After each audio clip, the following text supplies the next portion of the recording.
Maseret Gitin Daf Kaf Bet. On va commencer par Kaf Alef Amud Bet, les 3 dernières lignes. Katvo al Heretz Shel Atzitz Nakuv Kashem.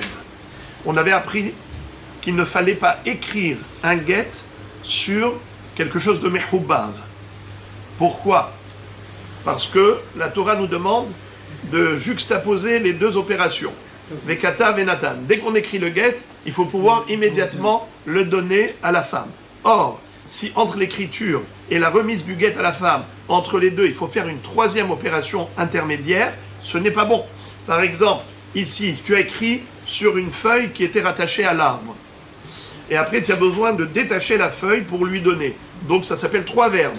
Vekatav, vekatzat, venatan. Ce n'est pas kasher. Il faut que, immédiatement après l'écriture, on puisse lui donner sans avoir à intervenir par une opération intermédiaire pour pouvoir ensuite lui remettre. Comme par exemple, s'il a écrit le get sur une feuille, il a besoin de détacher après l'écriture, donc détacher la feuille, c'est une opération. Et qui est intermédiaire entre l'écriture et la remise du get. Eh bien, ça invalide le divorce. J'ouvre une parenthèse pour dire que qu'est-ce qu'on appelle écrire le get sur une feuille qui est rattachée à l'arbre? Eh bien, écrire le get, selon Rabbi Elazar, c'est écrire le tofes et le toref. Selon Rabbi Meir, c'est même la signature. C'est-à-dire que quand on a fait signer les Eidim, c'est ça le Vekatav de la Torah, c'est la signature. Pour Rabbi Elazar, on n'a pas besoin de signataire du tout. Dans un get, il faut juste des témoins visuels. Les témoins visuels, c'est cela ce que la Torah exige. Donc le Vekatav, selon Rabbi Elazar, c'est l'écriture du Tofes et du Toref, surtout. Donc quelqu'un qui a écrit le Tofes et le Toref sur une feuille de vigne, par exemple, ensuite il a détaché, il a donné à sa femme, selon Rabbi Elazar, le divorce n'est pas kasher, il faut refaire. Et selon Rabbi Meir, s'il avait fait écrire sur la feuille, même la totalité, Midei Rabbanan, il ne faut pas écrire la totalité, de peur qu'il fasse signer également les Eidim sur la feuille. Mais Rabbi Meir, par exemple, tolère qu'on écrive le Tofes sur la feuille, ensuite on détache la feuille, on écrit le Toref, c'est-à-dire les coordonnées spécifiques à ce couple, le nom de l'homme et de la femme, leur ville, le Zman. Eh bien, tu écris le Toref après, et tu fais signer, et tu lui donnes, tout va bien. Ok, donc maintenant on a compris la règle. Maintenant la question se pose, quel est le din si on a un pot de fleurs? Si on a un pot de fleurs, imaginons que le mari a écrit le get sur la paroi du pot. Donc sur la partie ce qu'on appelle l'argile, le heres. Katvo al heres shel atzitz nakuv. Kasher ou pas kasher? La Gemara dit kasher. Mais dans quel cas c'est kasher? De shakile v'yaivle nihala. Il a pris intégralement tout le pot et il a donné à la femme. Eh bien, il n'y a pas de problème. Il a écrit sur un objet qui est détaché du sol, bien qu'il y ait quand même une yenika, hein, il y a un trou dans ce pot de fleurs. Et ce trou-là permet à l'humidité du sol de pénétrer le terreau du hatzit, du pot de fleurs. Mais étant donné que physiquement il n'y a rien, c'est juste l'humidité, donc ça ne s'appelle pas, hein, quand il prend le pot, il le soulève du sol et il lui donne, ça ne s'appelle pas détaché. Bravo. C'est pas une opération physique. Il a écrit sur la paroi du pot de fleurs, il lui a donné intégralement, kasher à 100%. Rashi dit que le hidouche ici, c'est que nous ne craignons pas que le bonhomme prenne un marteau et qu'il aille casser une partie du pot pour lui donner juste le morceau d'argile où se trouve le guet. Pourquoi? Parce que l'homme n'est pas fou d'aller lui-même détériorer ses propres objets. C'est-à-dire, un pot de fleurs, il ne va pas le casser. Donc, on ne craint pas cela. Voilà pourquoi c'est kasher sans aucun problème. Par contre, dans le cas suivant, il y a une mahloket.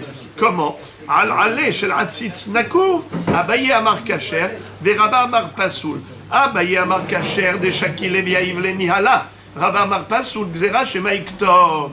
S'il a écrit le get sur la feuille qui pousse dans le pot de fleurs et lui a donné entièrement tout le pot, alors dans ce cas-là, d'après Abaye, ce kasher, pourquoi pas? Quelle différence entre le guet écrit sur la feuille ou le guet écrit sur la paroi en argile du pot de fleurs? Ça revient en même. Mais Rava dit la différence entre les deux est la suivante.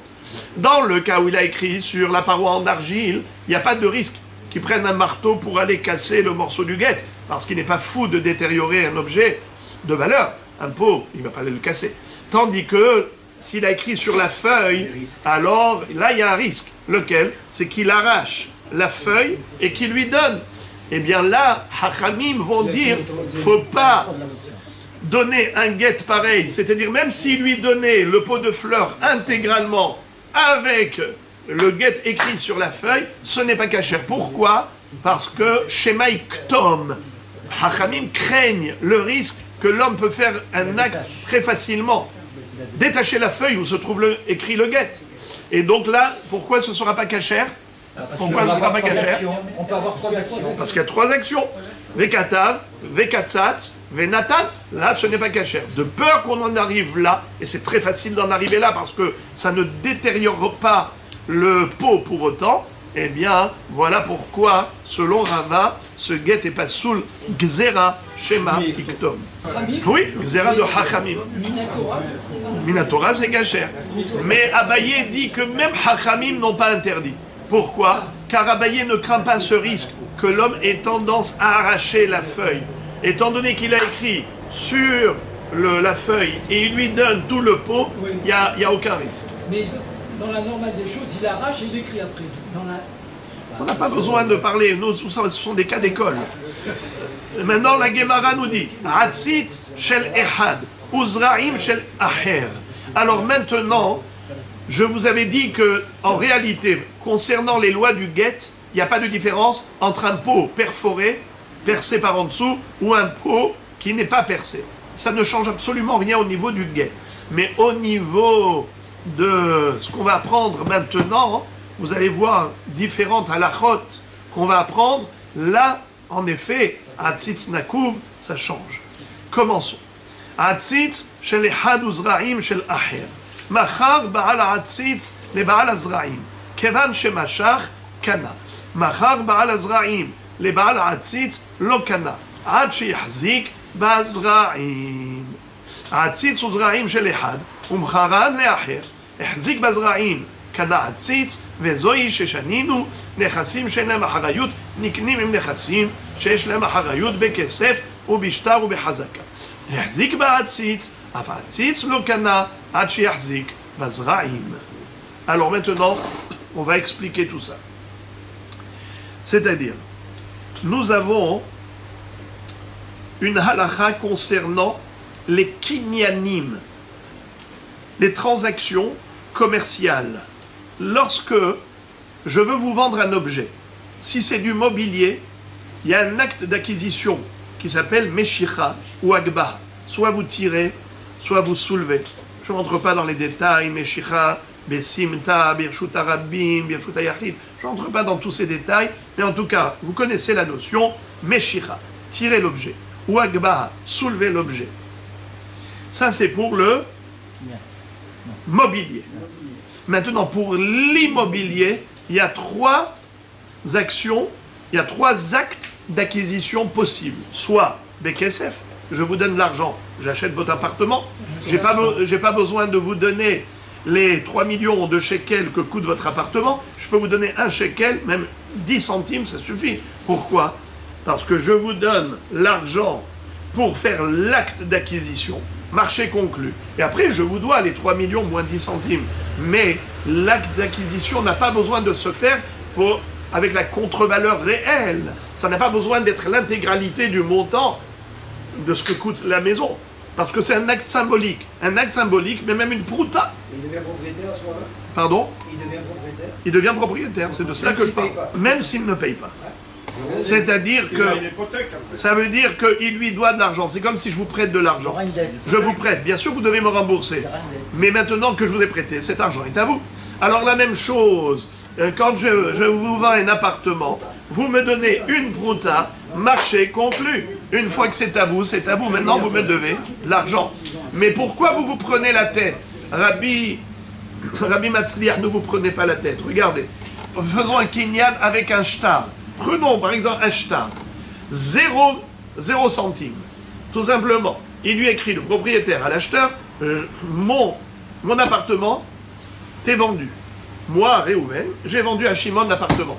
Il lui a rien donné, même pas un centime. Est-ce qu'il peut faire machine arrière maintenant? Il ne peut plus faire marche arrière. Pourquoi? Une fois qu'il y a eu transaction commerciale, maintenant Réhouven a vendu avec ce shtar le bien immobilier. Shimon est devenu le propriétaire. Shimon lui doit de l'argent. Certes, maintenant, la transaction, elle est terminée. Elle est irréversible, irrévocable. C'est fini. Marché conclu.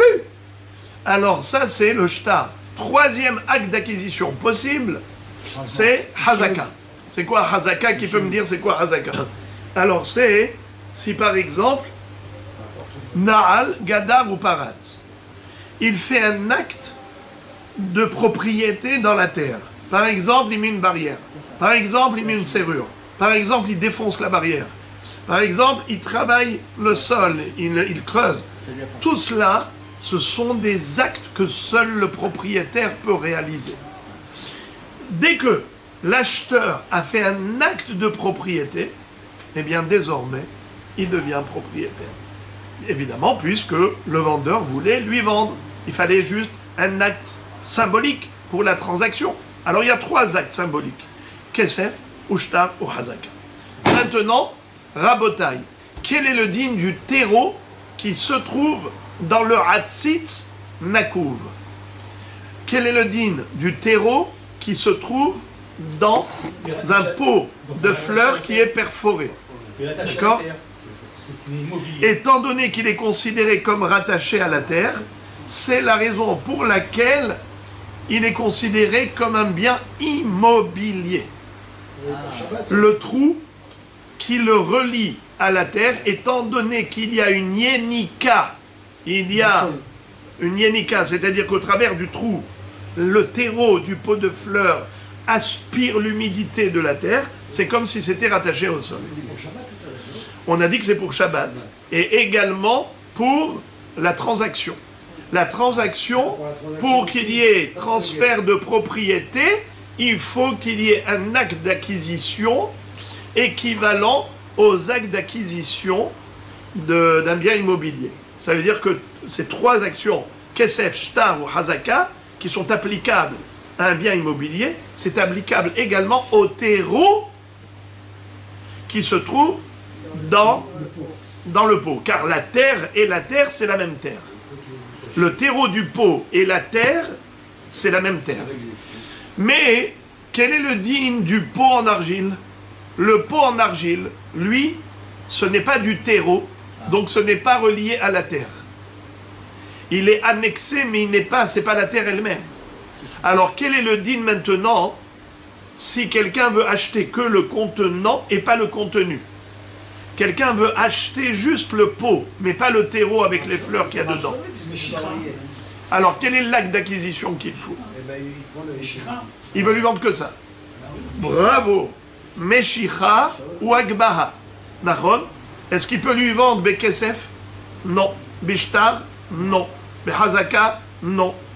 Ça veut dire que, étant donné que le pot a un statut de mobilier et pas d'immobilier, alors les actes d'acquisition relatifs au pot, ce sont exactement les mêmes actes d'acquisition applicables au mobilier en général. J'ouvre une parenthèse. Est-ce qu'on peut acheter un objet mobile avec de l'argent? On a dit que non. On a dit que non. On a dit Meshira ou oui.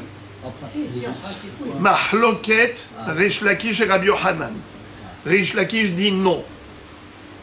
Il n'y a que la Meshira ou la Agbaha.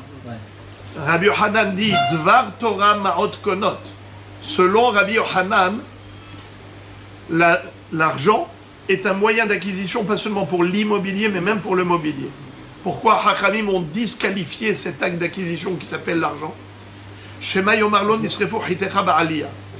De peur que si jamais il y a un incendie, le vendeur, comme il a déjà touché son argent, il va dire après moi le déluge. après moi le feu. C'est-à-dire que même si le bien vendu va brûler dans l'incendie, il ne va pas s'empresser d'aller le sauver. Pourquoi? Il n'a rien à perdre, il a déjà vendu. C'est pour cela que Hachamim ont dit, on annule l'acte d'acquisition qui s'appelle Kesef. Ça ne peut être vendu que si vraiment tu lui as donné en main propre, Meshicha Agbaha, car si tu lui as vendu juste par le Kesef, après quand il va venir réclamer son dû, où est l'objet que j'ai acheté? Tu vas lui dire, c'est pas de ma faute, il y a eu un incendie, catastrophe naturelle, il a brûlé. Alors que toi, tu pouvais le sauver, tu ne l'as pas fait.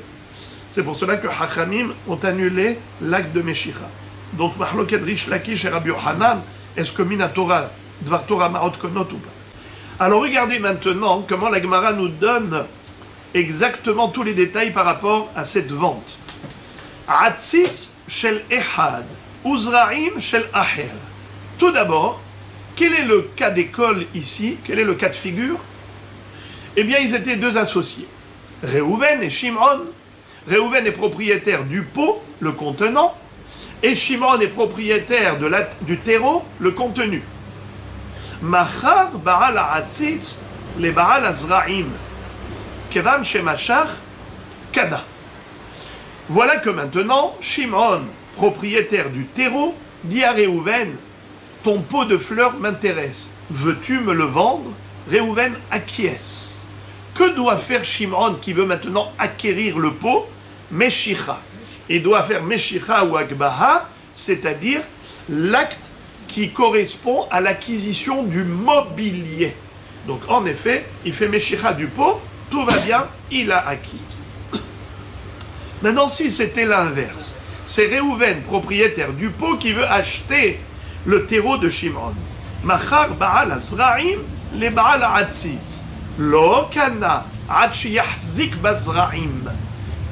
Si maintenant le propriétaire du terreau avec les fleurs veut vendre au propriétaire du pot ce terreau avec les fleurs, qu'est-ce qu'a fait le Baal Ha'atzitz?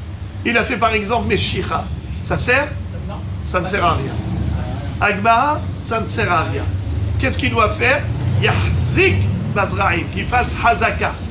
Évidemment, s'il lui donne même une prouta, c'est bon. Si, par exemple, il écrit un shtar, c'est bon. Car on a déjà dit que karka s'acquiert bekesef, ou bien bishtar, ou bien behazaka. Ici, on parle de Hazaka. Yahzik bazraim, il a fait un acte de Hazaka. Quel acte il a fait? Regardez Rashi.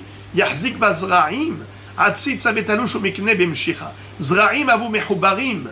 Le atzitz, le pot, il est considéré comme détaché du sol et il s'acquiert avec meshicha. Par contre, zraim have mehubarim. Par contre, le contenu, le terreau avec les plantes, c'est considéré comme rattaché au sol et ça a un statut de sol.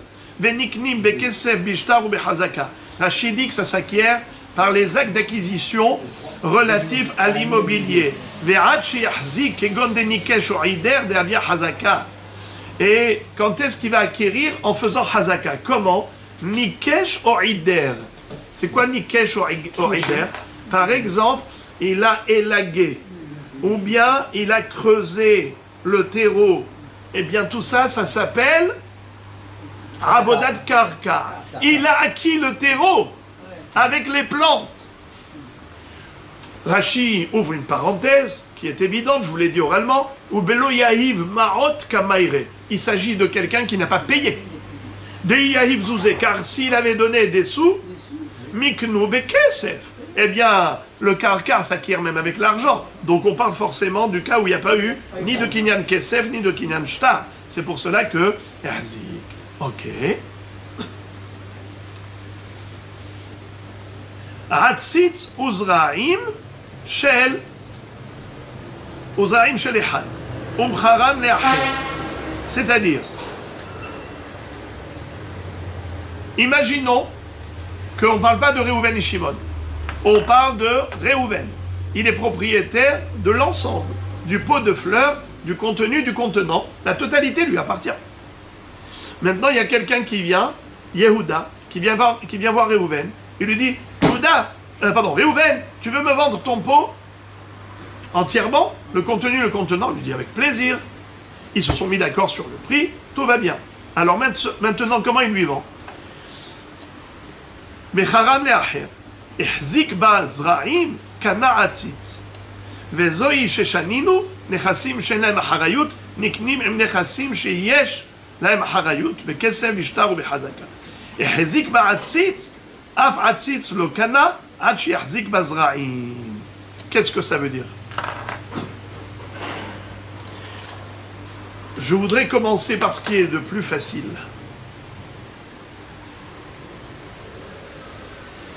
Quel est le din si maintenant ce monsieur veut acquérir l'ensemble du pot? Voilà, qu'est-ce qu'il a fait? Il a fait Akbara. Est-ce qu'il a acquis? Il a acquis que la terre, le terreau. Non, Pardon, le pot, pardon. S'il a soulevé, eh bien il a fait acquisition que du pot. Maintenant, si il veut acheter le terreau, qu'est-ce qu'il doit faire? il doit creuser. Il doit creuser, bravo! Il doit creuser à l'intérieur du terreau. Excellent. Comment ça s'appelle cet acte? Hazaka. Excellent. Maintenant, il a acquis, quand il a creusé, il a acquis quoi? Il a acquis Le terreau. Le terreau. Et le pot? Le pot, non. Ah oui, aussi, il a acquis la occasion. Non, il n'a pas soulevé, il a juste creusé. s'il a juste creusé, il Le a pas pot, acquis il faut qu'il fasse un... Vous êtes tous dans l'erreur. Et il a acquis la totalité. Comment ça se fait? Vous devez écarquiller grand les yeux. Comment ça se fait? On vient de dire qu'il y a des actes d'acquisition relatifs à l'immobilier et des actes d'acquisition relatifs au mobilier. Donc normalement, il faut absolument faire deux actions. L'action pour acquérir le terreau et l'acte pour acquérir le pot. Eh bien, écoutez, ce hidouche. Ça, on l'apprend dans ma Sechet Kiddushin.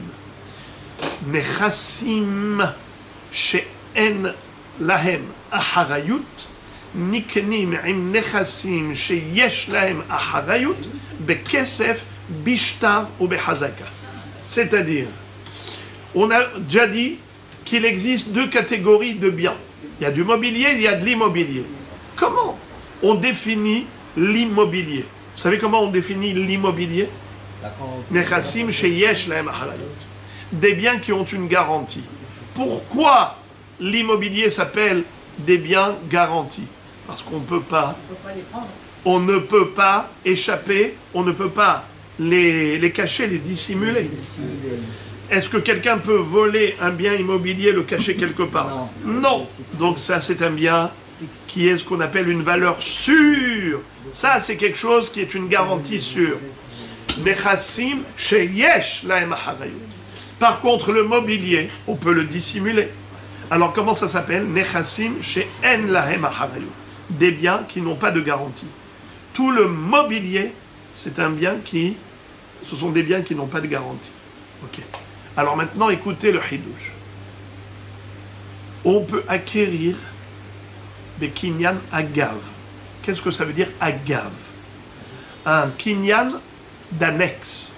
C'est-à-dire, le mobilier peut être annexé à l'immobilier.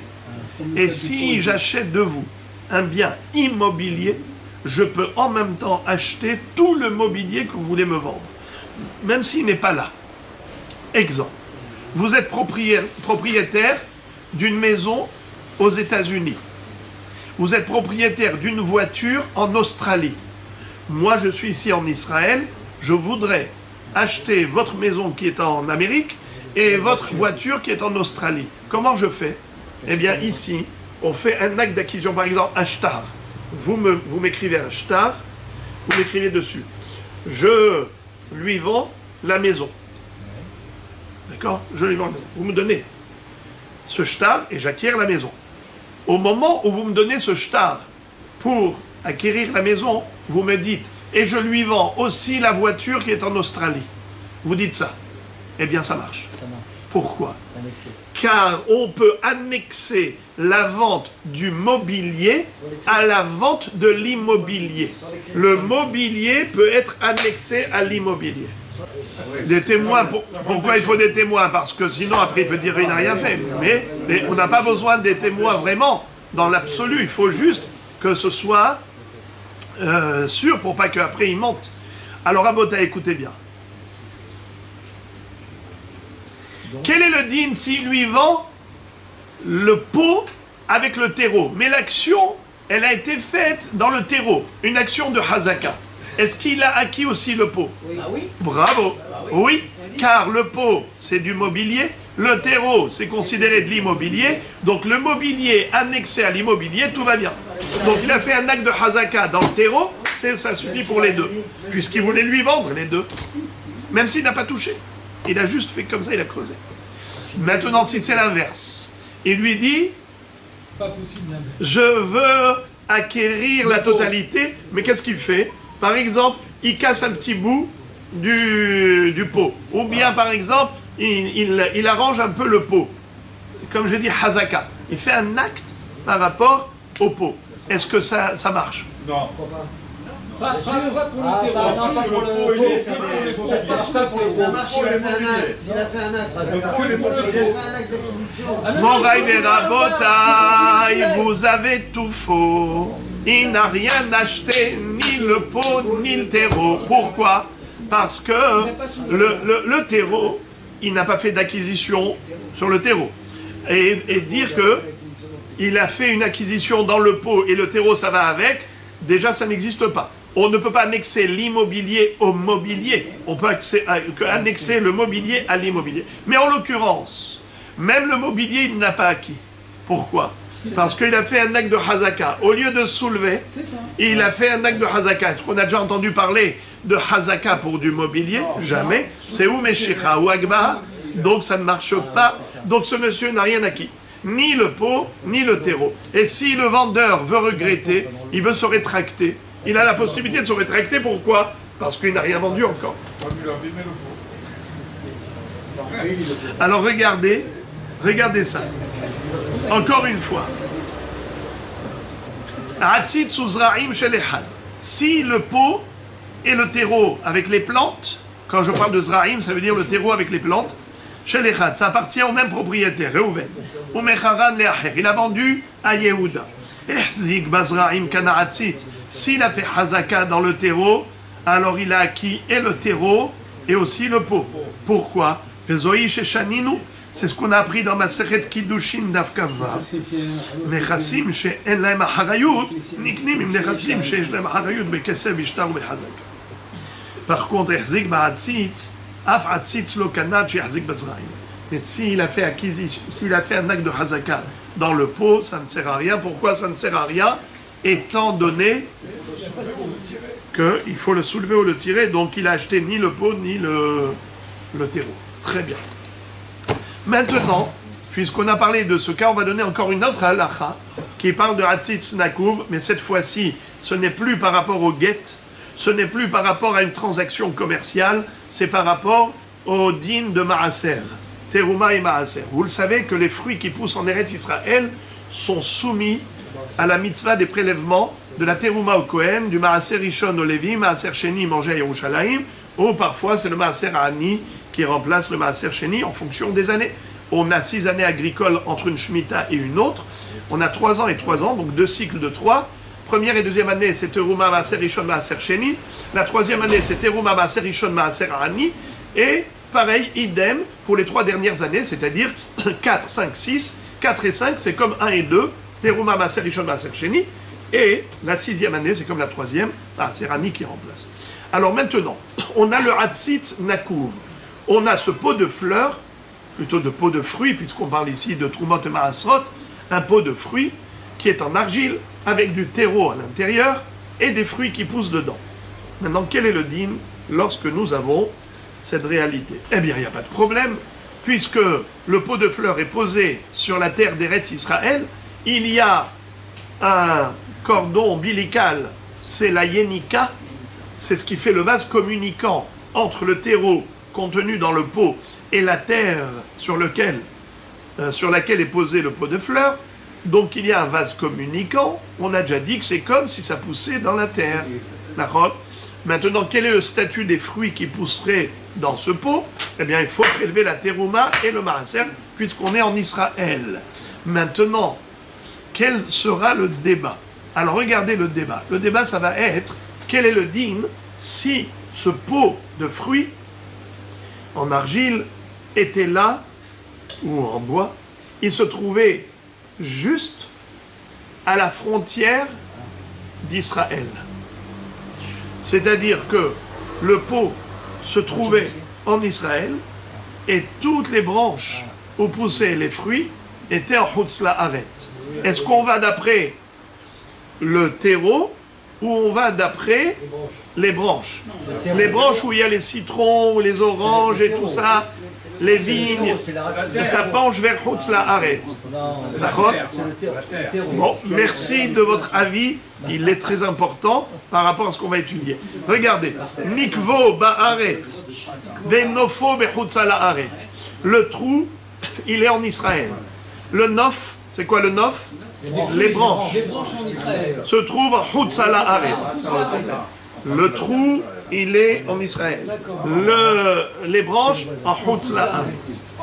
Alors, quel est le din? Votre débat, c'est un débat déjà antérieur. Abaye Amar Batar Nikvo Azlinan. Rava Amar Batar Nofo Azlinan. Abaye dit on va d'après le trou. Exact. Et Rava dit on va d'après les branches. C'est-à-dire que la mahloket, est-ce qu'il faut prélever le maaser de ses fruits? Selon Abaye, oui. Selon Rava, non. Alors la Gemara interprète leur débat et elle dit Bede ashrush kule alma la peligé.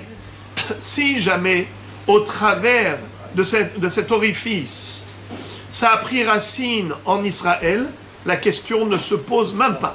C'est-à-dire que si les racines de ces fruits ont traversé le trou et c'est arrivé jusqu'à la terre d'Israël, donc évidemment qu'il faut prélever la terouma al maaser. Pourquoi? Car d'où ces fruits puisent leur sève, c'est d'Eretz Israël. Donc évidemment qu'ils sont soumis au prélèvement. Mais des ashrouch, koulé alma la péligé. C'est quoi des ashrouch? Ça vient de quel mot, ashrouch? Shoresh. C'est quoi shoresh? Les racines. Bédé ashrouch, si ça s'est enraciné en Israël, ça veut dire que ça a pris racine en Israël. C'est évident qu'il faut prélever, même d'après Abaye, même d'après Rava, qui a dit qu'on va d'après les branches, c'est seulement lorsqu'on parle d'un pot déconnecté. Mais lorsqu'on parle d'un pot qui est connecté parce que les racines ont traversé le trou et elles ont pris racine dans la terre, la question ne se pose même pas. Qui péligé, bedelo ashrouch. La mahloket elle est lorsque ça n'a pas pris racine au travers du trou. Alors là, on a un pot qui est déconnecté. Est-ce qu'on va d'après le trou, puisque après tout, dans l'air, il y a de l'humidité d'Israël, puisque le terreau qui est dans le pot, quand même, il a un cordon ombilical, il a une connexion avec la terre d'Israël, puisque l'humidité de la terre d'Israël traverse le trou pour pénétrer le terreau, ce qui fait que ces fruits, c'est comme s'ils ont poussé en Israël. C'est l'opinion de Abaye. C'est pour cela qu'il dit Hayav de Maaser. Rava dit pas du tout. Étant donné que ces branches se trouvent en Chutz La'aretz, alors elles bénéficient de l'air et de l'humidité de Chutz La'aretz. Leur évolution, elle est davantage de Chutz La'aretz grâce à l'humidité de Chutz La'aretz. C'est ça qui a fait évoluer les fruits et par conséquent, inutile de prélever la terouma al maaser minatora. La Gemara s'étonne et elle dit Ubede ashrouch la péligé. Qu'est-ce que tu es en train de me dire? Que si le pot, si le terreau a pris racine au travers du trou, tout le monde serait d'accord que ça s'appellerait des fruits d'Israël. Par conséquent, ce serait soumis au prélèvement de Trumot ou Maasmot. Pourtant, nous avons une Mishnah. Cette Mishnah-là nous dit comme ça Ve'atnan shte ginot zo al gav zo veyerek benataim Rabbi Meir Omer shel Elyon Rabbi Yehuda Omer shel Tahton. C'est-à-dire, imaginez-vous qu'il y ait deux voisins qui ont des champs mitoyens. Propriétaire du champ à droite, c'est Réhouven. Le champ à gauche, c'est Shimon. Mais c'est en dénivelé. Ils ne sont pas au même niveau, le champ de Réhouven et Shimon. Le champ de Shimon, il est plus haut que le champ de Réhouven. étant donné qu'il est plus élevé, il y a le flanc de la terre de Shimon qui sépare le champ de Shimon de celui de Réhouven. Il y a le flanc intermédiaire. Quel est le din s'il y a des salades qui poussent d'elles-mêmes sur ce flanc? C'est-à-dire, on a des fruits qui poussent sur le champ de Réhouven à droite, on a des fruits qui poussent dans le champ de Shimon à gauche. Ça, c'est évident. Ça lui appartient, à l'autre, ça lui appartient. Mais maintenant, quel serait le din des herbes sauvages, des salades qui ont poussé sur le flanc de ce terreau? Alors, le terreau, vous allez me dire à qui il appartient? À Shimon, celui qui est en haut. Alors maintenant, ce qui a poussé là-bas, à qui ça appartient? Alors, si on dit que on va d'après la racine, si on va d'après la racine, alors à qui ça appartient? Celui qui est en haut, puisque ça a pris racine dans le terreau de celui d'en haut. Mais si on va d'après les branches, c'est-à-dire d'après là où ça a poussé, eh bien c'était dans l'air. Dans quelle atmosphère ça a poussé? L'atmosphère de celui d'en bas. Ça veut dire que l'air de la terre d'en bas, c'est l'humidité de la terre de celui d'en bas qui a fait pousser ces herbes-là. Alors, a priori, c'est une marloquette entre Rabbi Meir et Rabbi Yehuda. En effet, regardez, quel est le din? Shteginot zo al gavzo, beyerek benataim. Deux jardins, l'un au-dessus de l'autre, en décalé, et il y a des hiérakot qui poussent entre les deux. Rabbi Meir Omer Shel Elion. Rabbi Meir dit que ça appartient à qui? Au Elion. Et Rabbi Yehuda dit Shel Tahton, à celui qui est en bas. Quel est l'objet de leur discussion a priori? C'est que l'un va d'après les Shorashim et l'autre il va d'après le Avir. Les Shorashim, c'est chez le Elion. Le Avir, c'est du Tarton. Alors, a priori, tu vois que même lorsque ça a pris racine, en Eretz Israël, et les branches ont poussé en Hutzla Haaretz, a priori, le din serait Mahloket, entre Rabbi Meir et Rabbi Yehuda. Pourquoi tu as dit que Abaye et Rava, tous les deux sont d'accord au cas où ça a pris racine en Israël? Si le pot de fleurs, le pot de fruits, il a pris racine en Israël, tout le monde est d'accord qu'il faille prélever la terouma et le maaser. Ma pitom, a priori, ça dépendrait de la mahloket entre Rabbi Meir et Rabbi Yehuda. Vous entendez la question de la Gemara? Pourquoi tu as dit qu'il n'y a pas de mahloket, qu'on va toujours d'après la racine? C'est faux. Il n'y a que Rabbi Meir qui dit qu'on va d'après la racine, car en effet, selon lui, ces hiérakot à qui elles appartiennent? Au Elion. Parce que les racines, elles sont dans le terreau du Elion. Mais tout de même, Rabbi Yehuda dit le contraire. Et il dit que ça appartient au Tarton. A priori, sous-entendu que Rabbi Yehuda ne va pas d'après les racines. Sous-entendu que Rabbi Yehuda, il va d'après quoi? Le Havir. Il va d'après le Havir. S'il n'y avait pas les racines, il n'y aurait pas le Elion. Alors, regarde, d'abord, vous entendez la Kushia? Oui, mais... Voilà. Alors maintenant, la Gemara nous dit Hatam kedekatanetam. La Gemara dit non. Leur mahloket à Rabbi Meir, Rabbi Yehuda, c'est pas une question de les racines. Est-ce qu'on va d'après les racines ou on va d'après le Havir? Non, c'est pas ça l'objet de leur discussion. Tout le monde serait d'accord que au niveau du Eretz Israël, Hutzla Haaretz, si ça a pris racine en Israël, c'est sûr qu'on va d'après les racines et donc il faut prélever la terouma. Alors pourquoi là-bas ils sont en mahloket? C'est pour une autre raison. C'est que Réhouven et Shimon, celui qui est propriétaire du terrain de gauche et l'autre qui est propriétaire du terrain de droite, en fait, chacun dit, sans moi, ces salades-là ne peuvent pas pousser. Sans moi, elles n'existeraient pas. Qui fait que ces salades existent? Réhouven, celui qui est en haut, Shimon, il dit, c'est grâce à moi. Tu vois pas d'où ça sort? Mais tu vois bien que ça sort de chez moi. Donc sans moi, imagine-toi par exemple, j'aurais rasé ma terre et je l'aurais mis à ton niveau, eh bien, elle ne serait pas là, ces salades.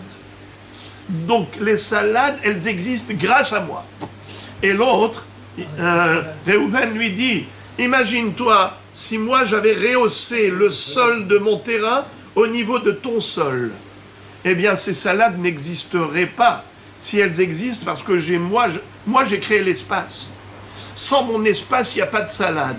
Alors les salades, elles sont grâce à l'espace d'en bas ou l'espace d'en haut. Il y en a un qui dit c'est grâce à moi et l'autre qui dit c'est grâce à moi. Alors en effet, c'est là où Rabbi Meir et Rabbi Yehuda ont discuté. Rabbi Meir dit Alion, Rabbi Yehuda dit Tarton. Mais au niveau des Sharashim, pour Eretz Israël, on n'a pas de Alion et Tarton, eh bien en effet, on va d'après les Shorashim. On va relire. Amar Rabbi Meir, Hatam Kedekatanetama, Amar Rabbi Meir, Maïmirtse Elion Nitolet Afaro, En Kanyerek. Rabbi Meir dit si le premier retire sa terre, il n'y aura plus d'Irakot, donc c'est grâce au Elion. Amar Rabbi Yehuda, Maïmirtse Tarton Nemalot et Ginato Afar, En Kanyerek. Rabbi Yehuda dit le contraire, et si celui d'en bas il remplissait son espace de terre, eh bien il n'y aura plus d'Irakot. Fin du débat entre eux. La Gemara pose la question, elle dit malgré tout, je suis toujours pas convaincu. Le péligé. Ah bon, tu veux dire que au cas où le pot de fruits a pris racine en Israël et les branches en Hutz Laaretz, tu veux dire qu'il n'y a pas de mahloket, que c'est sûr et certain que ça s'appelle des fruits d'Israël, il faut prélever la terouma et le maaser. Pourtant, il y a une braïta qui nous dit que Inlan miksato baaretz ou miksato bechutz laaretz tevel bechulin me'oravim zebazé dibre Rabbi. Écoutez Rabotai, le cas d'école. Restez assis, respirez un coup. Vous avez un arbre, la moitié du tronc se trouve à la frontière, la moitié du tronc en Israël, la moitié du tronc en Hutz Laaretz, pile poil à la frontière. L'arbre est situé dans la frontière israélienne, la moitié du tronc de l'arbre se trouve en Hutz Laaretz et la moitié du tronc se trouve en Israël. Les fruits qui poussent dans cet arbre, est-ce qu'il faut prélever le maaser, oui ou non? Non. Peut-être moitié-moitié. Non, je ne peux pas savoir la moitié. Ben si, il y a moitié Hutz Laaretz, c'est moitié Israël. On ne prélève pas, il n'y a rien à prélever. Je pose. Non, Il je est peux pas avoir mon entièrement en avis. Eretz Israël, on ne prélève pas. Ah bon? Il n'est pas entièrement en Eretz Israël. Si on prélève. Non, Il y a moitié-moitié. Non, c'est. d'après ce qui est dit, c'est plus ça. Pas d'après ce qui est dit. Ce qui est dit, on va le lire. Mais d'abord, la réflexion. Moi, j'essaie d'abord d'entendre les sons de cloche et après, on va voir ce qui est écrit. C'est comme les branches qui se trouvent de l'autre côté de la frontière. Il n'y a pas le prélevé. Aïe, aïe, aïe, aïe, aïe, écoutez, Rabotai. Mahloket Rabbi et Rashbag. Selon Rabbi, Tevel vechulin me'uravim zebazé. Selon Rabbi, chaque fruit, ici, il a 50% d'Eretz Israël, il a 50% de Hutz Laaretz. Car la sève qui monte dans le tronc et qui va faire pousser les fruits, c'est de la sève qui est puisée dans le sol sacré et dans le sol non sacré. C'est-à-dire, l'arbre, ici, il a puisé et de Eretz Israël et de Hutz Laaretz. Donc chaque fruit est pétri à moitié, à 50% de Kedusha, à 50% de Hol. De Hol. Kodesh va Hol me'oravim zebazé. Et donc, bien sûr qu'il faut prélever la terouma et le maaser, c'est évident puisqu'il y a dedans de la sainteté. Sauf que, écoutez bien les amis, je vous pose une question. Quel est le din si j'ai des fruits qui ont poussé dans ce champ et j'ai des fruits qui ont poussé dans l'autre champ, en Israël, les deux en Israël.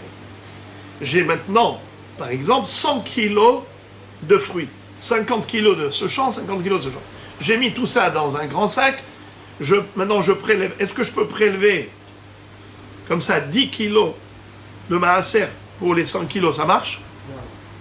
Ou bien il faut prendre 5 kilos de ces fruits et 5 kilos de ces fruits? Mais bien sûr qu'on peut prendre 10 kilos pour les 100. Pourquoi? Parce que tout a poussé en Israël, que ça change. Ton champ, mon champ, son champ, que ça change. C'est en Israël, tout va bien. Alors, ça s'appelle Atorem mina hayav ala hayav. Je prélève deux fruits qui sont hayavim sur des fruits qui ont le hiyuv. Mina hiyuv ala hiyuv, tout va bien. Maintenant, si je prends des fruits de Hutz Laaretz et je prélève des fruits de Chutz Laaretz pour des fruits d'Israël. Est-ce que ça marche? Non. Atorem mina patour à la Hayav, ça marche? Non, ça marche pas. D'accord? Il faut que ce soit des fruits d'Israël pour des fruits d'Israël. Mais des fruits de Chutz Laaretz pour Eretz Israël, c'est sûr que ça marche pas. Alors maintenant, écoutez bien. Imaginez-vous, j'ai des fruits d'Eretz Israël. Et j'ai des fruits de cet arbre qui est frontalier, qui se trouve à 50% en Chutz Laaretz, 50% en Israël. On a dit, il faut prélever, oui ou non? Oui. Maintenant, est-ce que je peux prélever de ces fruits-là pour acquitter des fruits d'Israël? Non. Normalement, oui. Si on peut, si à la base, donc la majorité, si à la base, Non, pas mélanger. J'ai ici un sac où j'ai des fruits de cet arbre-là. Et j'ai un sac des fruits qui ont poussé entièrement en Israël. Est-ce que je peux prélever de ce sac pour ce sac? Ah oui, il n'y a que 50%, donc ça marche pas. Bravo! Hazak ou Barouf. Étant donné que ces fruits-là, chaque fruit, il a 50% de patour, bien qu'il ait 50% de hayav, on ne peut pas prélever d'ici. Pourquoi? Parce qu'il y a dedans, ces fruits-là, il y a du patour. Et on ne peut pas prélever du patour pour le hayav. Mais par contre, qu'est-ce qu'on doit faire? On prend de ce sac lui-même, de ces fruits-là, ils sont tous de la même catégorie. Alors on prélève de ces fruits pour ces fruits. Mais tu ne peux pas prélever de ces fruits pour d'autres fruits. En général, tu peux prélever des fruits qui ont poussé dans un champ d'Israël par rapport à des fruits qui ont poussé dans un autre champ d'Israël, il n'y a aucun problème, car les deux, ils sont hayab. Mais tu ne peux pas prélever de patour à la hiyuv. Or ici, il y a 50% de hayab et 50% de patour. Tu ne peux pas prélever de ces fruits pour les autres fruits. L'inverse, oui. Bravo. Mais l'inverse, tu peux. Pourquoi? Parce que tu prélèves du hiyuv sur la partie hiyuv de l'autre. Là, il n'y a pas de problème. Mais tu ne peux pas prendre de ces fruits où il y a du patour pour les fruits de patour. Tu ne peux prendre que ce qu'on appelle en araméen miné ou bé, de lui pour lui. Miné ou bé. Alors les amis, Rabotaï, pourtant, ici, nous avons un arbre dont comment on appelle ça? Les racines ont poussé, une partie en Israël, une partie en Chutz Laaretz. Et qu'est-ce qu'on a dit? Qu'est-ce qu'on a dit? Que tout est hayav de Maaser. Mais Rashbag va dire Hagadel bechiyuv hayav, Hagadel beptur patur. Qu'est-ce que ça veut dire? Rashbag dit non. Il dit tu prends comme si tu prends un mètre, tu mesures et tu vois qu'est-ce qui se trouve en Chutz Laaretz, qu'est-ce qui se trouve en dehors d'Israël. Les fruits qui sont sur les branches du côté Israël, oui, c'est Hayab de Trouma et de Maaser. Les fruits qui poussent sur les branches du côté Chutz Laaretz, pas Hayab. Rabbi, qu'est-ce qu'il a dit? Il n'y a pas de différence. Tous les fruits de l'arbre, ils ont 50% de sève d'Eretz Israël. Et par conséquent, il faut prélever de tous les fruits. Rashbag dit, les fruits qui sont côté israélien, Hayab. Les fruits côté Chutz Laaretz, Patour. Il n'y a pas de mélange. Dans chaque fruit, il n'y a pas de mélange. Il y a ou ce fruit ou ce fruit. Il est où le fruit? Alors, a priori, la Gemara dit Maïla miktsat nofo ba'aretz ou miktsat nofo bechutz la'aretz. A priori, c'est ça ce que voulait dire Rashbag. Quand il a dit Hagadel bechiyuv, il n'a pas dit, comme j'ai dit. Moi, j'ai décrit. Mais lui, il a dit comme ça. Hagadel bechiyuv hayav, Hagadel beptur patur. Ce qui pousse dans le côté hayav, côté patour, a priori, c'est ça ce que ça veut dire. Des branches d'un côté, des branches de l'autre. Et bien, pour lui, ça veut dire que les branches qui donnent des fruits, c'est ça ce qui détermine le statut de l'endroit. Et donc, on ne va pas d'après les racines du tronc, on va d'après les branches. Oui, mais on a dit que le tronc, c'est 50-50. C'est qui dit ça? C'est qui dit ça? Rabbi. Oui. Mais Rashbag, qu'est-ce qu'il dit? Il dit qu'on ne va pas d'après ça. On va d'après ce qui a poussé dans le côté hayav, ce qui a poussé dans le côté patour. Rashbag, répétez la mahloket, s'il vous plaît. Non, j'ai compris, mais...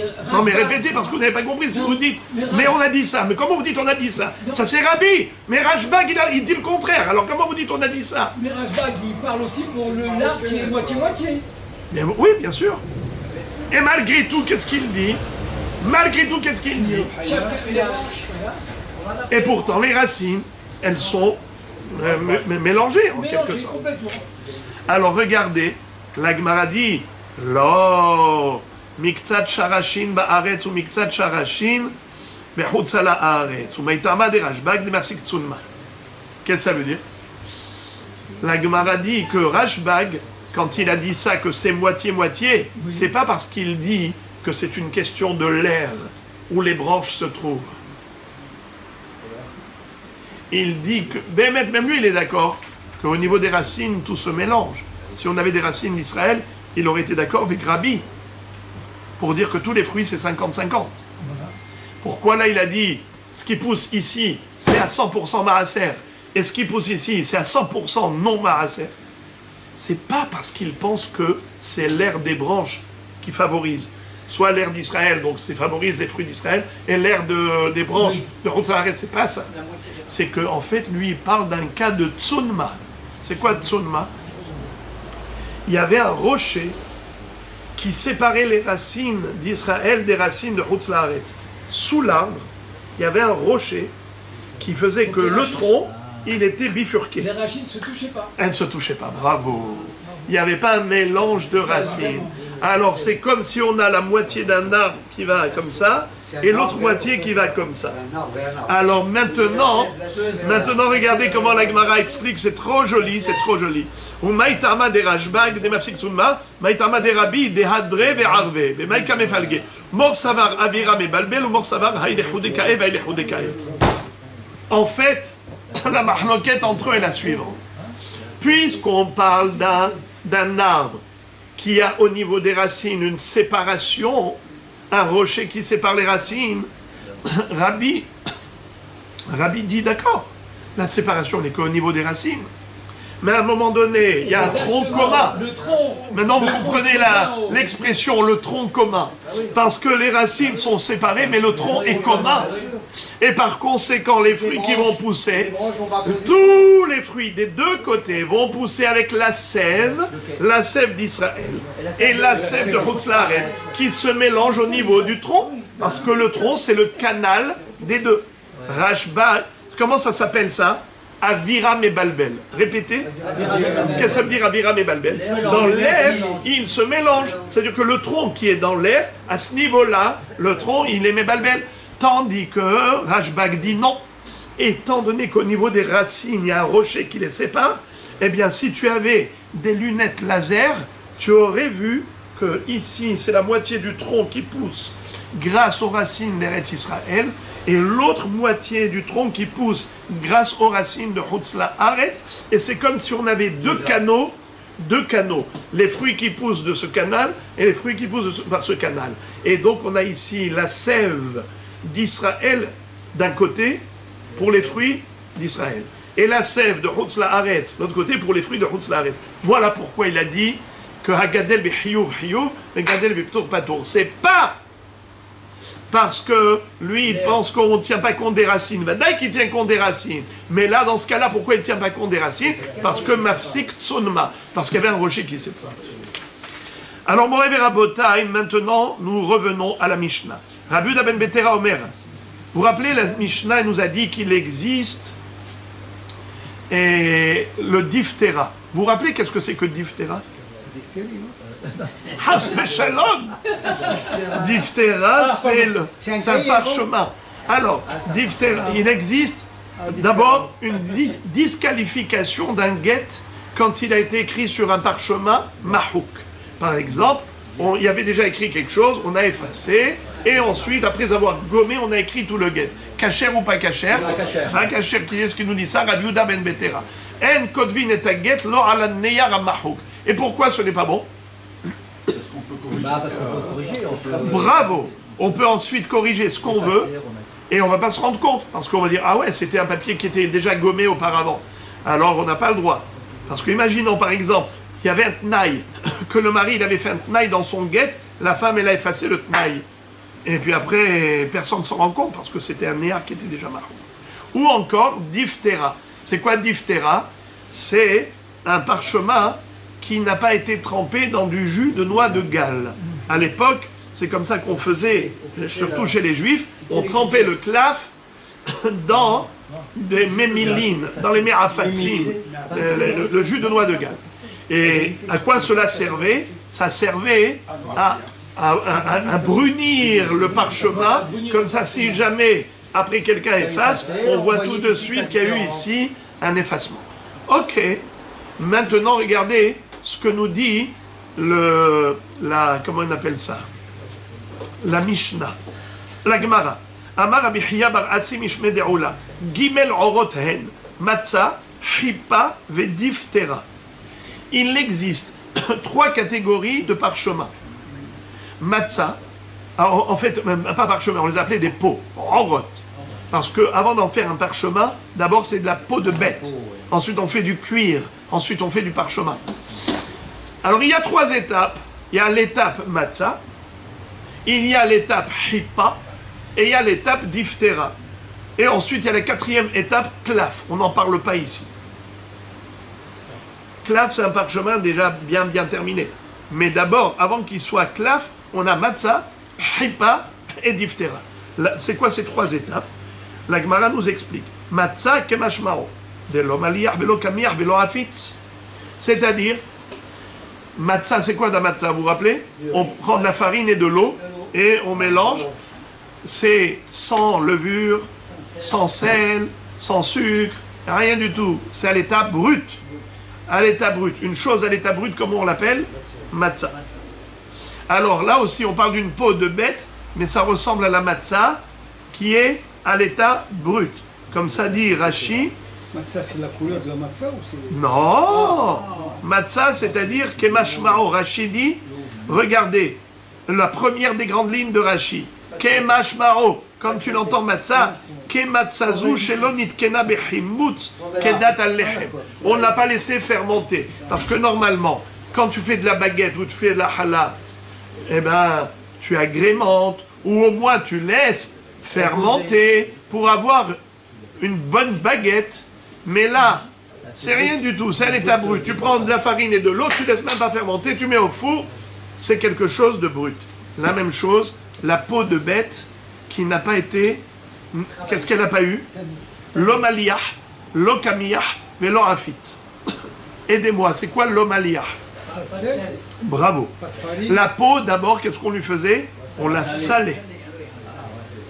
Ensuite, kamiyah, on la passait dans la farine pour travailler, tanner la peau. Et ensuite, après ça, quand on lavait et nettoyait, on les passait dans Rafit. C'est quoi Rafatsim? Le jus de noix de Galles. Alors, cette peau-là, rien du tout. C'est de la matzah. C'est quoi de la matzah? La peau à l'état brut. L'omaliyah, l'okamiyah, vélo Rafit. Aucun travail de tannerie, de tannage. Et ensuite, les ma'il cheta. La Gemara dit, pourquoi tu as besoin de me parler de cette étape? Qu'est-ce que j'ai besoin de savoir ça? Les Hotzaat Shabbat. C'est pour t'enseigner une halakha de Hotzaat Shabbat. Que si quelqu'un a transporté Shabbat, un morceau de cuir, et il a fait sortir d'un domaine privé au public privé, où il a transporté Arba Amot Birshut Arabim, ça s'appelle Melakha de Hotza'a. Mais pour être Hayav Hatat, il faut un minimum de shi'ur. Quel est le shi'ur de ce cuir? Quelle est sa taille pour qu'il soit Hayav Hatat? Il faut qu'il puisse servir à quelque chose, qu'il ait une importance, une utilité quelconque. À quoi ça peut servir un morceau de cuir? Kedekatane Rav Shmuel Bar Yehuda Kedelatsur Mishkal Ketana Vekama Marabaye Kirivra des Pumbadita. Eh bien, vous savez qu'à l'époque, les balances, c'était avec des poids de plomb. Mais le plomb, ça s'use. Et avec le temps, ça perd de son poids. Alors, qu'est-ce qu'on faisait? On mettait une protection de cuir. Alors, dans la ville de Pumbadita, il y avait là-bas une mesure minuscule. La plus petite mesure en plomb, on l'appelait Rivra des Rivra, le quart du quart. C'était vraiment très très petit, mais on mettait à l'intérieur de ce cuir pour protéger. Alors, si la taille de ce cuir qui s'appelle matzah, qui n'a pas été travaillé du tout, il y a de quoi envelopper le petit pois de Pumbadita, ça s'appelle déjà un morceau de cuir utile. Par conséquent, si jamais on le transporte pendant Shabbat, eh bien, on est Hayav Hatat. Maintenant, passons à la deuxième étape, deuxième cuir. Hippa. Pourquoi il s'appelle Hippa, on verra. Des maliach, velo, kamiach, velo afitz. Il a subi le salage, donc déjà le premier traitement, mais il n'a pas été ensuite kamiach, il n'a pas été roulé dans la farine. Et il n'a pas été fariné et il n'a pas été non plus, évidemment, afitz, on n'a pas trempé dans le jus de noix de Galles.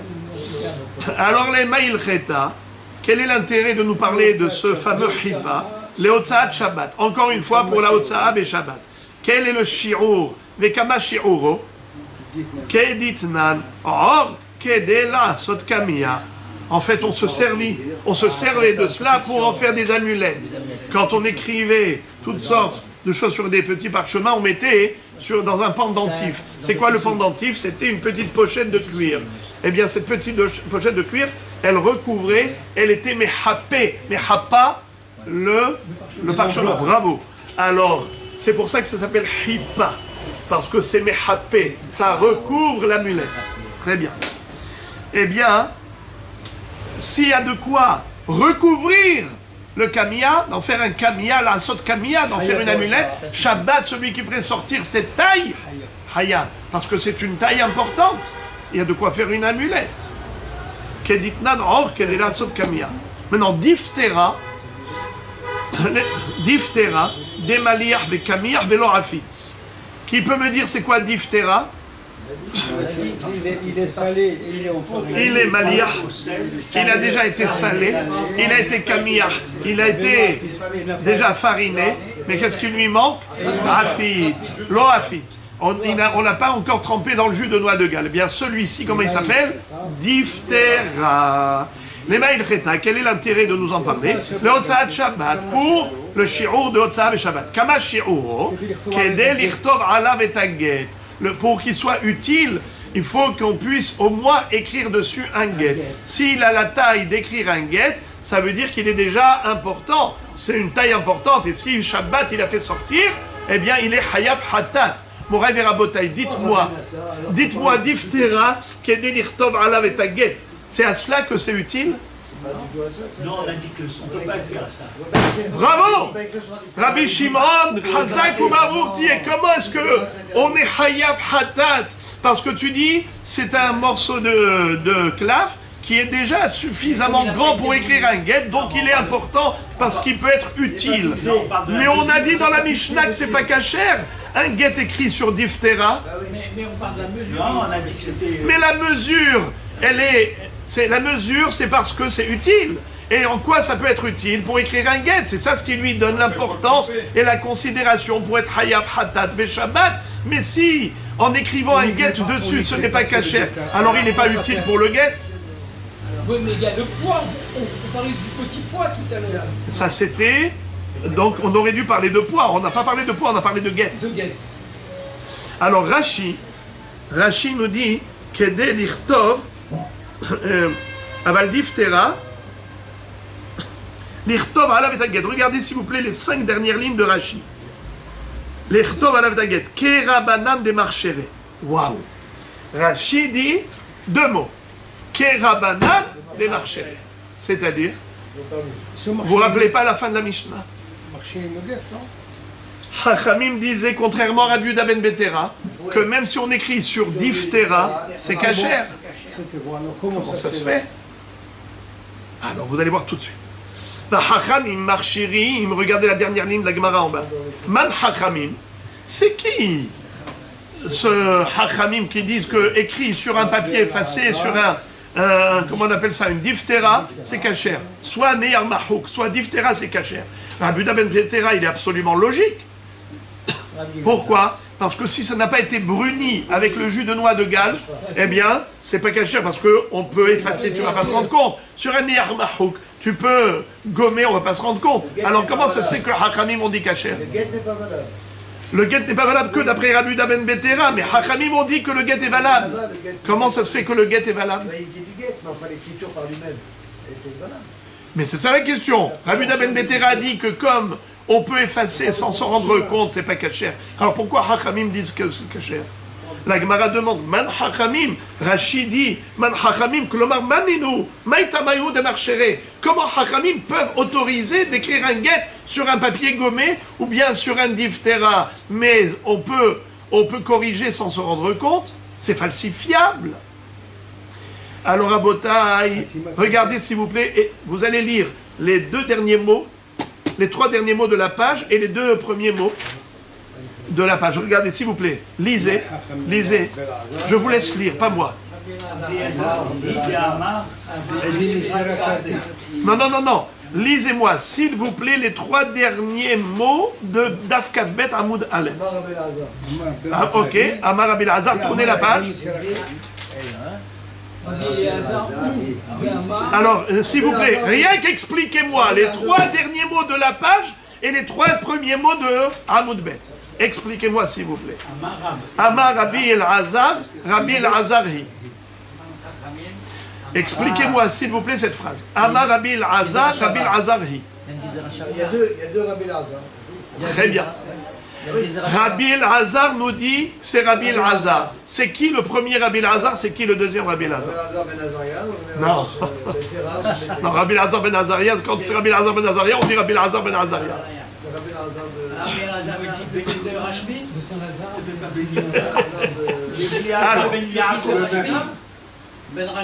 Alors déjà, premièrement, le premier Rabbi Elazar, c'est un Émora. Le deuxième Rabbi Elazar, c'est un Tana. Rabbi Elazar, le Émora, te dit que cette Mishnah, ce Hachamim-là, c'est Rabbi Elazar, le Tana de la Mishnah. Alors maintenant, comment s'appelait le Rabbi Elazar Émora et Rabbi Elazar, le Tana? Le premier, le Émora, c'est Rabbi Elazar ben Pedat. Bravo. Rabbi Elazar ben Pedat, qui était le Haver de Rabbi Yohanan.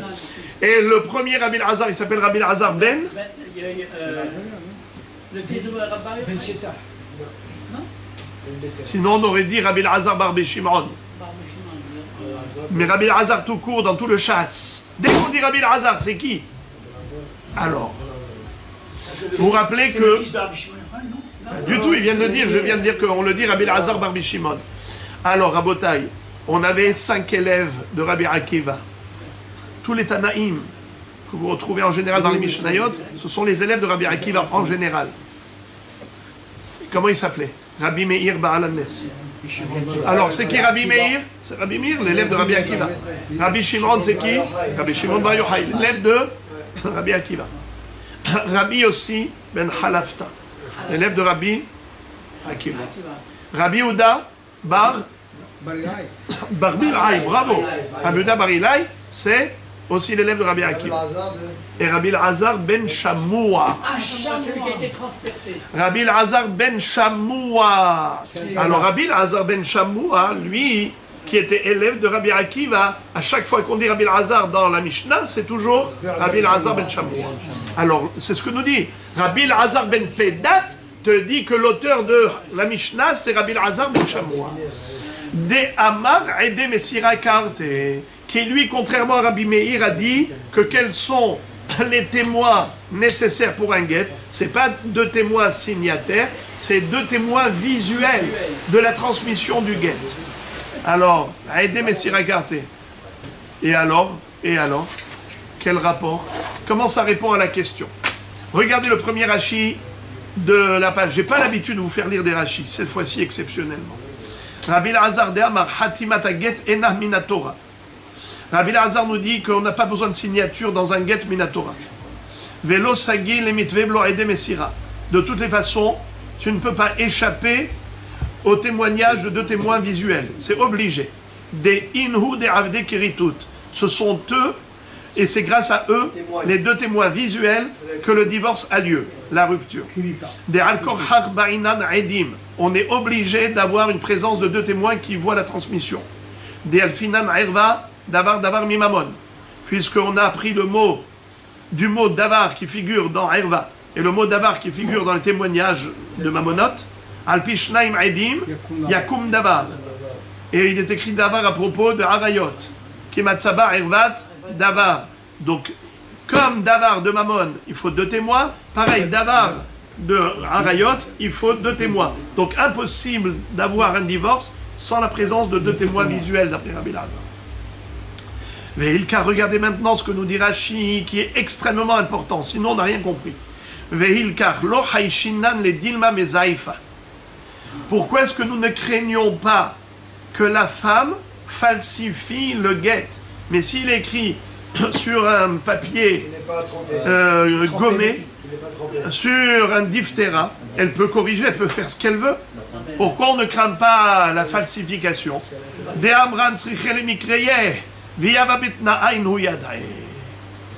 Étant donné que d'après Rabbi Elazar, il faut 2 témoins visuels, il n'y a pas de témoins signataires du tout. Minatora, il y a 0 signature.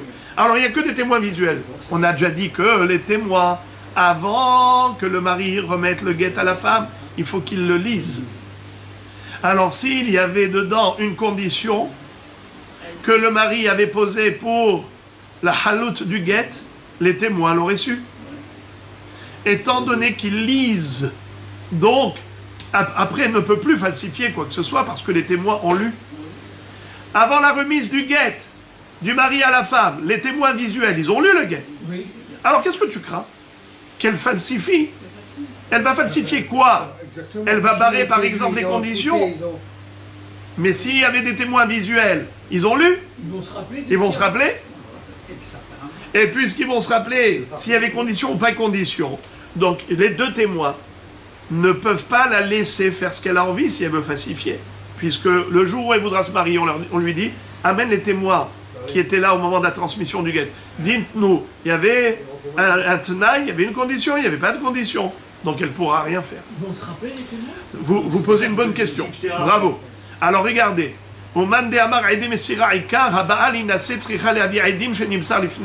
Rashi nous dit que d'après Rabbi Elazar qui dit que les témoins visuels, c'est ça, ce que la Torah exige, eh bien une femme qui veut se marier, qui veut se remarier avec un autre homme, elle doit nous ramener les 2 témoins visuels de la transmission du guet. Et donc, on va leur demander, dites-nous, est-ce que ce guet était simple ou bien avec des conditions? Ils nous diront.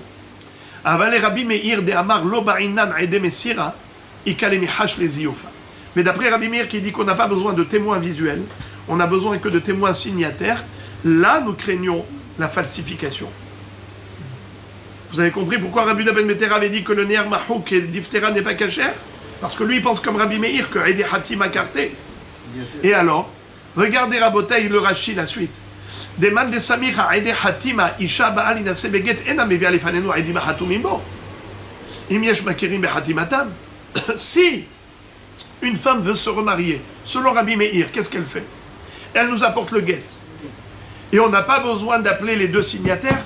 Il suffit qu'il y ait 2 témoins qui reconnaissent leur signature et on dit tout va bien. Ah, alors là, elle peut falsifier. Les 2 témoins qui reconnaissent la signature des 2 témoins signataires du guet, eux, ils ne sont pas censés savoir s'il y avait des conditions.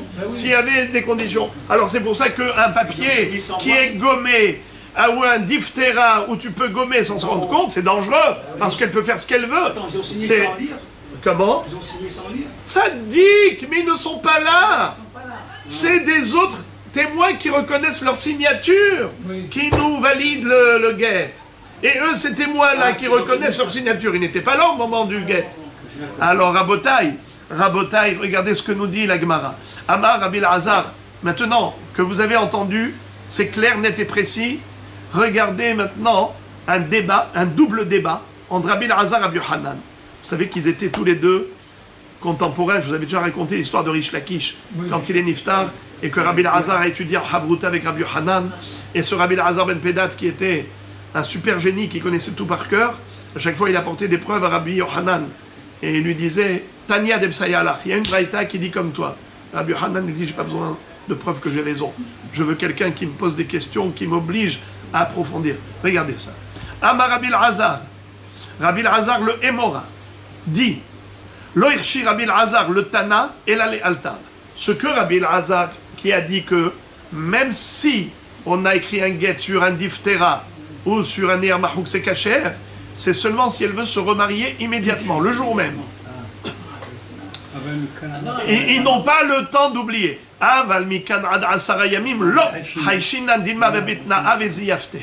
Mais si c'est par exemple 10 jours après, alors elle ne pourra pas nous ramener ce guet comme preuve Pourquoi? Comme preuve qu'elle a divorcé. Pourquoi?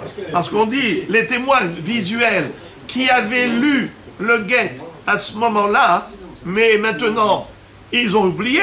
Est-ce que vous pensez qu'ils n'ont que cette affaire à laquelle penser? N'est-ce pas, comment on dit? Ils ont d'autres chats à fouetter.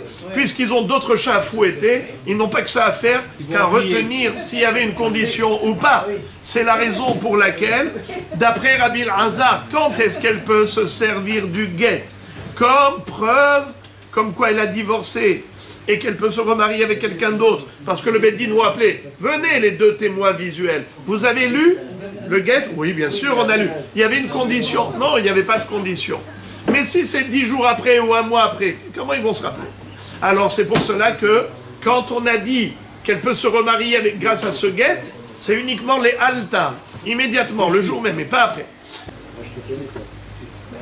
Rabbi Yochanan Amar, afilu mikan ad 10 yamim deimita de'ava betnai mitkar dechire. Rabbi Yochanan n'est pas d'accord avec Rabbi Elazar. Il dit, deux personnes n'oublient pas. Même après longtemps, il y en a un qui va rappeler à l'autre. Il dit, dis-moi, tu te rappelles pas qu'il y avait écrit ici un naï? Et donc, une personne, elle peut oublier. Mais deux personnes, eh bien, même s'il y en a un qui a oublié, l'autre il se rappelle, ou il se rappelle l'un l'autre, dis-moi, tu vois pas ici que c'est effacé? Je crois qu'il y avait ici un naï, nanana, il se rappelle. Donc, Rabbi Yochanan dit que, d'après Rabbi Elazar, on peut utiliser ce guet même bien après, comme preuve, bien après, puisque les Edim, qui étaient témoins de la remise du guet, pourront témoigner qu'il n'y avait pas de tenaille. Encore, Ve'amar Rabbi Elazar, lo irshi Rabbi Elazar, et la begitin, aval bish'ach shtarot, lo, dirtivun tatam, bikli hares, leman yamdu, yamim rabim. Rabbi Elazar le Hémora dit que Rabbi Elazar ben Shamoua le Tana n'a autorisé d'utiliser un papier gommé ou un diphtéra que pour le guet, mais pas pour des transactions commerciales. Pourquoi? Parce que les transactions commerciales, ce sont des documents qu'on garde longtemps.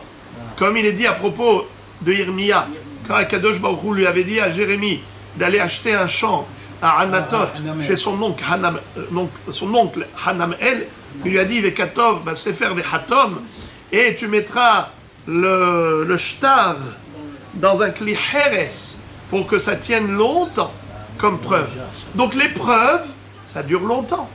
Puisque c'est quelque chose qui doit durer longtemps, donc il faut surtout faire attention qu'on ne puisse pas falsifier. Parce que si ça va durer longtemps, on va oublier, et en attendant, on peut faire ce qu'on veut. Donc quand est-ce que Rabbi Elazar, le Tana, a autorisé l'utilisation du diphtéra ou ner mahouk? Ce n'est que pour le guet, parce que c'est quelque chose dont on n'a pas besoin longtemps. Ça veut dire divorce tout de suite, ok, après, quelques mois après ou quelques années après, elle se marie, elle amène ça comme preuve, les deux témoins visuels, les témoins. Mais tandis que des documents, il a acheté un appartement, ses héritiers, ils vont avoir une preuve, donc c'est des choses qui restent longtemps, mais là on peut falsifier. Mais Rabbi Yochanan Amar afilou shtarot. Rabbi Yochanan dit que non, même pour les shtarot, nous ne craignons pas. Nous ne craignons pas qu'il y ait falsification, d'après Rabbi Elazar ben Shamoua. Alors on a vu quand même le passou qui a dit Untatam bikle hares leman yamdu yamim rabim. Il dit ça c'est comment on appelle ça?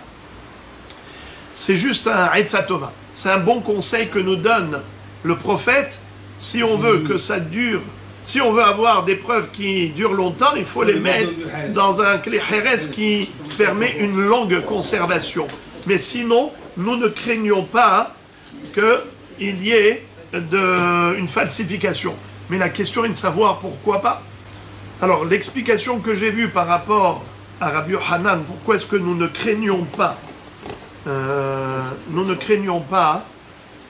que ce soit falsifié, il dit parce que dans tous les cas de figure, selon Rabbi Elazar, si on s'appuie que sur des témoins visuels, alors à chaque fois tu vas faire appel à ces témoins visuels, puisqu'il n'y a pas de témoins signataires. S'il y a des témoins signataires, alors tu comptes sur les témoins signataires. Si tu comptes sur les témoins signataires, là il y a un risque de falsification. Parce que tu t'appuies que sur la signature. Et comment tu sais que la signature, elle est valide? Parce qu'il y a 2 autres personnes qui te disent « Ouais, on reconnaît la signature. » Alors là, en effet, même Rabbi Elazar serait d'accord qu'on n'a pas le droit d'utiliser Neyar Mahouk et Diftera. Rabbi Hanan en conviendrait. Rabbi Hanan, il te parle de transactions commerciales qui se font avec un shtar dans lequel il n'y a pas de témoins signataires. Et alors sur quoi on s'appuie? Sur des témoins visuels, comme pour le guet. Alors les témoins visuels, eux, ils ont lu ce qui est écrit. S'ils ont lu ce qui est écrit, ils voient les conditions ou pas de conditions. Est-ce qu'il y a une condition? Il n'y a pas de condition. Donc, si un jour, on va faire appel à eux, on va leur dire, dites-nous, qu'est-ce qui était écrit? Est-ce qu'il y avait des conditions ou pas? Et eux nous diront. Voilà pourquoi Rabbi Hanan ne craint pas, même pour Shtarot, le risque de falsification sur un papier gommé ou sur un diftera, dans le cas où on s'appuie que sur les Aidé Messira et on ne s'appuie pas sur les Aidé Hatima. Ce qui veut dire maintenant que la Etzatova, le bon conseil donné par le Navi, c'est de ne pas compter que sur des témoins visuels, sans signature. Parce que, dans ce cas-là, comme l'homme n'est pas éternel, et en effet, il pourrait y avoir des problèmes par la suite, alors le bon conseil, c'est de faire signer des témoins, et pour verrouiller le shtar, pour pas qu'il puisse être falsifiable, alors dans ce cas-là, il faut prendre diftera, il ne faut pas prendre diftera, il ne faut pas prendre Neyar Mahouk, parce que là, tu vas compter sur les signatures, et les signatures, elles sont en définitive éternelles. Mais ce qu'a dit Rabbi Hanan, que pour des shtarot, selon Rabbi Elazar, on n'a pas besoin d'un claf qui a été trempé dans le noix de Galles et ainsi de suite, on peut prendre même Neyar Mahouk, même diftera, c'est lorsqu'on compte que sur les témoins visuels. Et donc là, il n'y a pas de falsification possible.